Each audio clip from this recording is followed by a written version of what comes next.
అయోధ్య రామ మందిరానికి భక్తులు భారీగా పోటెత్తుతున్నారు. దేశం నలుమూలల నుంచి బాలరాముని చూడడానికి యువకులు ఆసక్తి చూపుతున్నారు. గత 11 రోజుల వ్యవధిలో దాదాపు 25 లక్షల మంది భక్తులు బాలరాముణ్ణి దర్శించుకున్నట్లు అధికారులు వెల్లడించారు. అలాగే హుండీకి 11 కోట్ల మేర విరాళాలు అందినట్లు వెల్లడించారు.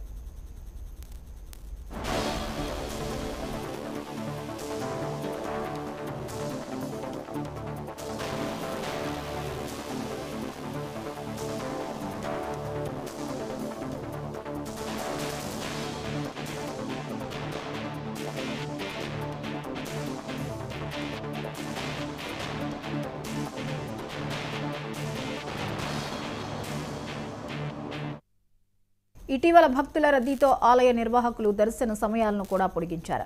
ఉదయం 6 గంటల నుంచి రాత్రి 10 గంటల వరకు భక్తులు ఆలయాన్ని దర్శించుకోవచ్చని అధికారులు తెలిపారు.